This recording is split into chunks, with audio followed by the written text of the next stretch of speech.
Many or all the passages of the Bible are written in a particular context.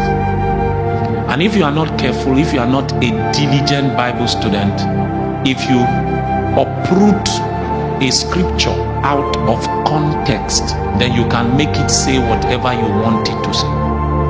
And you can make it mean whatever you want it to mean. So most of the time, you need to be able to establish a scripture in context. Then you can now begin to talk about it in application.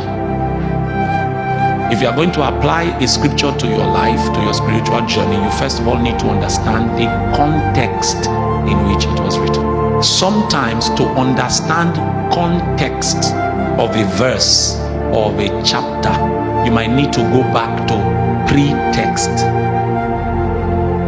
That means if I'm reading a portion of scripture and my portion of interest is verse 5, I might need to go back to verse 1 to understand the context of verse 5. Because that the Bible was not written in chapters and verses.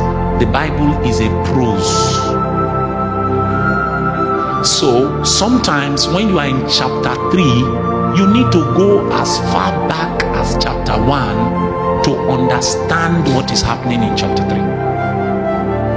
For instance, that popular teaching that is called the Sermon on the Mount is 3 chapters of Matthew.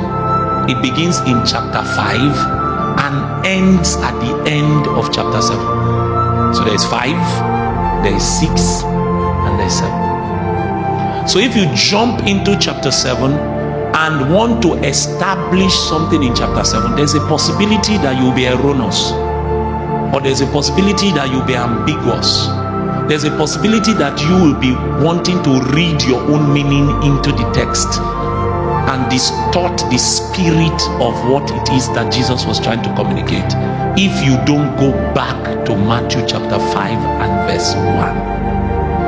That entire teaching in 5, 6, and 7 was about kingdom citizens. How those who have come into the kingdom ought to comport themselves in this life. So if you don't understand the root, it's possible for you to misinterpret the stem. So in Bible study, there is root, there is stem, there is branch. There is root, there is stem, there is branch. If you start beginning to establish doctrine from a branch, you will raise people who say things like, man is a spirit. So if a man goes to fornicate, it's his body that is fornicating, is not his spirit. Because the person does not know root, the person does not know stem, the person is Babasue, has never been schooled in how to approach the beautiful text that is called scripture.